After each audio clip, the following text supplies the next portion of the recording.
Dan pemirsa, berikut akan kami hadirkan wawancara eksklusif dengan Dubes Australia, Mr. Gary Quinlan, dengan topik masa depan cerah kerjasama Australia-Indonesia. Salam Indonesia, pemirsa Indonesia Network dimanapun Anda berada. Kita berjumpa lagi dalam program kesayangan kita, wawancara eksklusif. Dan kali ini spesial sekali karena saya sedang berada di kantor Konsulat Jenderal Australia untuk Indonesia, tepatnya di Denpasar, Bali. Dan di sebelah kiri saya sudah hadir Bapak Duta Besar kita, Mr. Ambassador, Mr. Gary Quinlan. Dan kita akan ngobrol-ngobrol di hari yang cerah ini bersama Mr. Ambassador. Hello, Mr. Ambassador, how are you? Very good. And call me Gary, please. Okay. My first name is So Gary. I call you Bapak Gary. Please. Is that okay? Yes, please. Good. Thanks, JJ. Yeah. Welcome to Bali. Thank you. The paradise island of Bali. How do you love Bali? Well, I've been to Bali in the last year. I've been here about 5 times. Okay. Always on business. I'm always too busy meeting business, meeting government officials, going to conferences. So my regret is that I haven't been able to just spend some time pausing and relaxing, because it's a beautiful place. I know it well. I've been here for holidays in the past, particularly in Ubud. Yes. And on this occasion, I was present at the opening of the Ubud Writers and Readers Festival the other night. And I'll be there again on a panel this afternoon. And I'm going to enjoy myself by taking a day off in Ubud tomorrow before I go back to Jakarta. Beautiful. And I'll be back in Bali the next weekend for a business conference as well. So I'm going back and forth. Okay, good. And so, Bapak Gary, you've been the ambassador for Indonesia. So it's almost a year, more than a year. Just over a year. Yes. Yeah. And has there been aspect of your work in Indonesia that had surprised you? Surprised? Not really. I think the word would be delighted me more than surprised. And I've followed developments from Canberra in Indonesia over the years, many years, and in my other jobs, but I've never lived in Indonesia before. So I think the delight is actually in living here and realizing how much we do with each other as two neighbors. I think neighbors need to cooperate very closely because we're next door to each other, Yes, and we're that's such true. big countries. And even I've been surprised to that extent by how much we do with each other. It's not just a political relationship, but economic.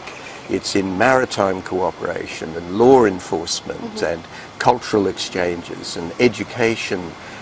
It's so many different things. And that's exciting because it's what it should be. Okay. We need to do more, but it's what it should be. Yes. So regarding on that part, as Australia's ambassador for Indonesia, what are your key areas of focus, and in particularly your priorities for Bali Island?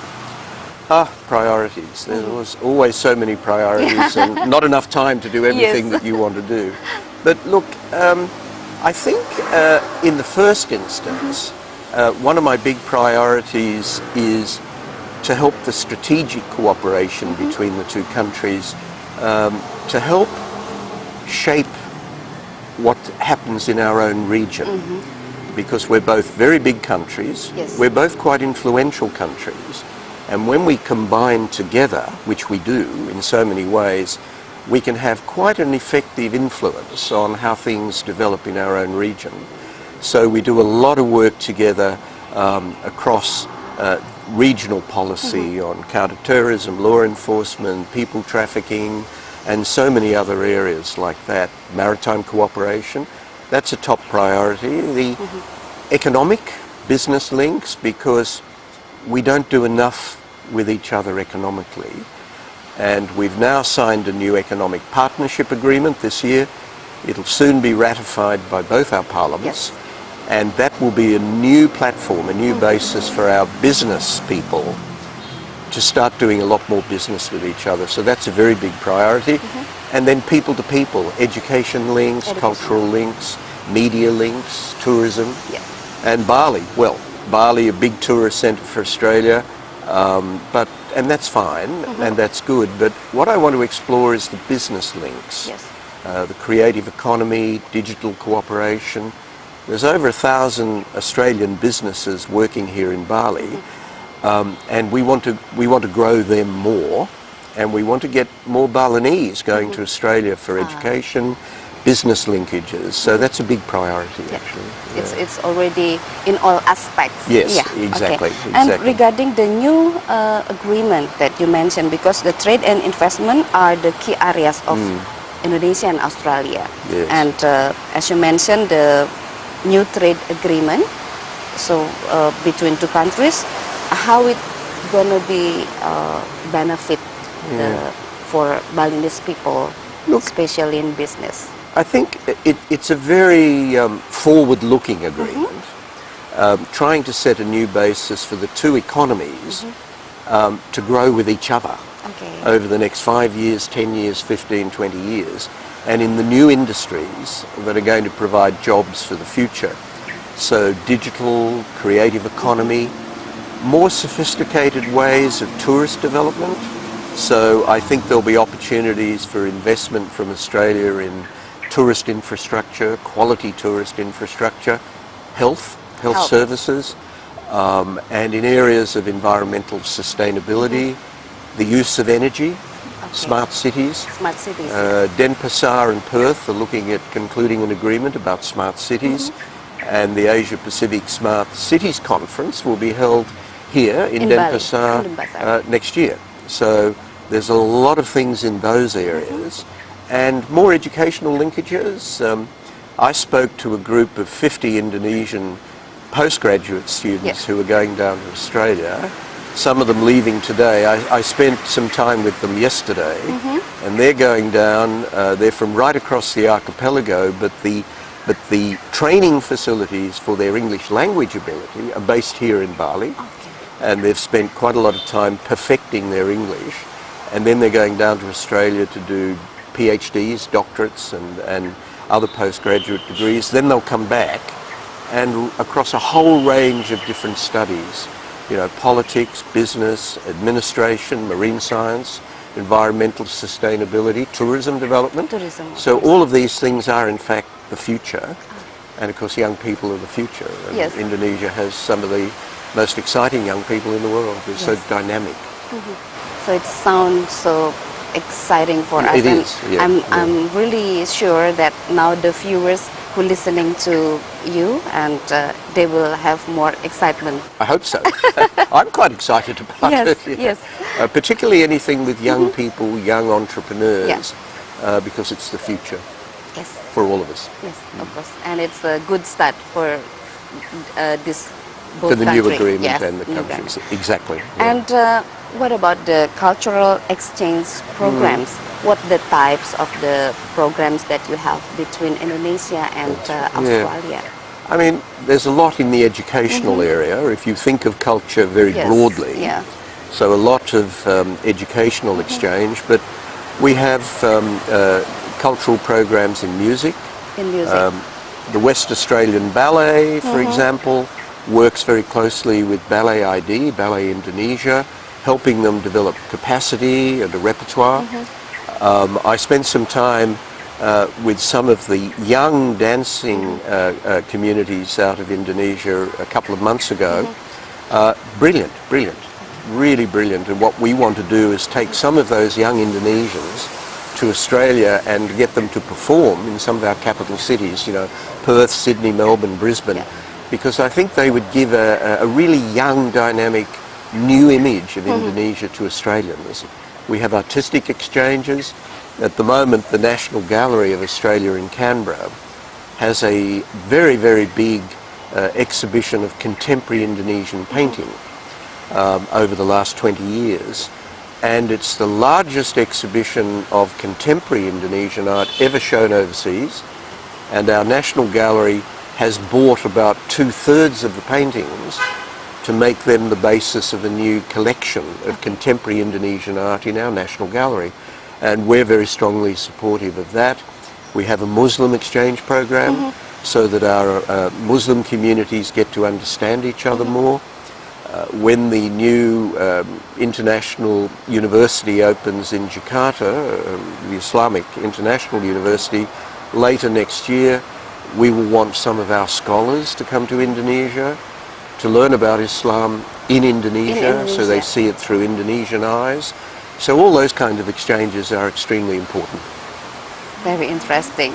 And so, Bapak Gary, we are here now at the beautiful garden, and it's called the Memorial Garden. Memorial Garden, yes. Can you tell us what's the importance of this garden? Yeah, I mean, this garden, it is very beautiful and it's very quiet. Yes. It's encourages reflection It's true. and so on. And there is a memorial here, of course, to the tragedy of 2002 and again in 2004 with bombings, terrorist attacks in Bali.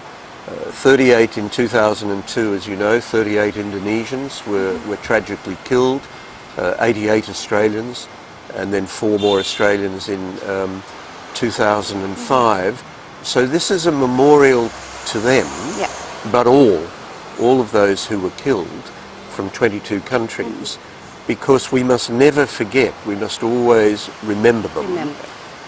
Because as human beings who died so tragically but so shockingly, we should remember them. But also, you know, because we need to remind ourselves of how important it is to resist that kind of extremism.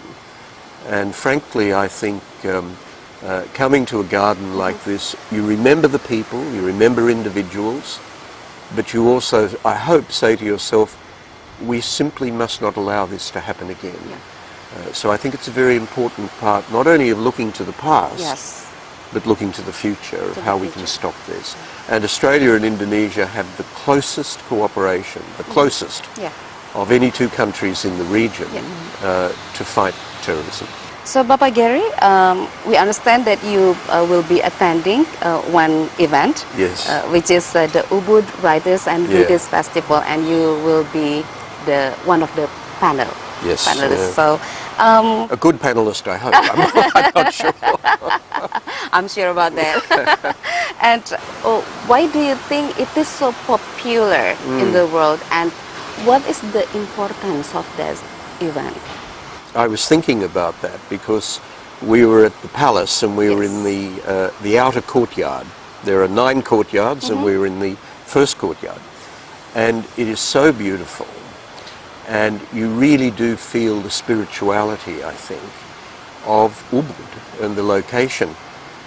So I think a big part of its success is you do feel the spirit. The spirit. The spirit of Ubud. It's the spiritual and cultural centre, and I think that's tremendously important.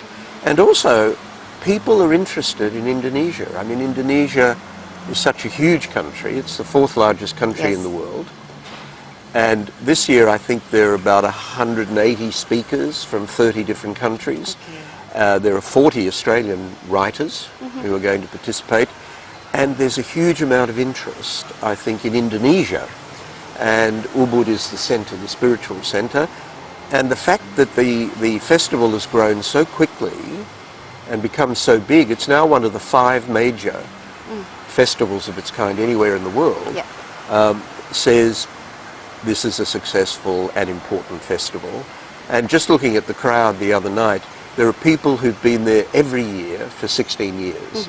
And you can see it in their eyes, the pleasure they have of coming back.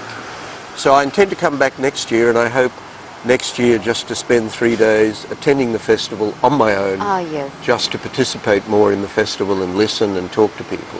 And enjoying Bali as well. And absolutely. Absolutely. Okay, Bapak Gary, Mr. Ambassador, thank you so much for your time. And last but not least, would you say something as a closing statement to Indonesian people as well to Australian people? Because there are a lot here in Bali. Indeed. What I'd say is we're 2 neighbours. We have a very powerful history together. Australia was Indonesia's strongest supporter for independence. President Sukarno nominated Australia to help negotiate for independence in the 1940s in the United Nations. 3 countries were on a commission. It was the United States, Belgium and Australia representing the independence movement.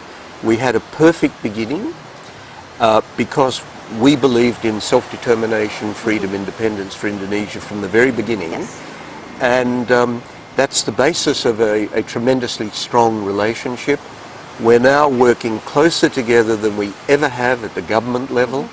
We need to do more for business. Yes. And we need to know each other better. Okay. We need more Indonesian tourists in Australia. And we need tourists in coming to Bali to also go elsewhere. Come to Bali because it's so beautiful, but we want Australians also to go to other parts of Indonesia more, so they get to know the whole archipelago. Yes. So, and cultural exchange. I believe very much in cultural exchange. So the more we can do between the 2 countries, the better. Okay. Thank you. Thank you so much, Bapak Gary. Have a wonderful day and success for your panelists at Ubud Writers and Thank you. Readers Festival. Okay. Terima kasih, JJ. Terima Yeah. kasih. Dan pemirsa, senang sekali itu dah tadi perbincangan kita bersama dengan Bapak Duta Besar Australia untuk Indonesia. Dan mudah-mudahan apa yang disampaikan beliau itu adalah beberapa program yang menjadi fokus ke depan dan mudah-mudahan itu memberikan inspirasi untuk kita semua sebagai sebuah bentuk kerjasama kedua negara yang sudah berjalan puluhan tahun dan semakin baik lagi ke depannya. Untuk itu, wawancara eksklusif ini saya akhiri. Saya tutup dengan Parama Santi. Om Santi, Santi, Santi, Om.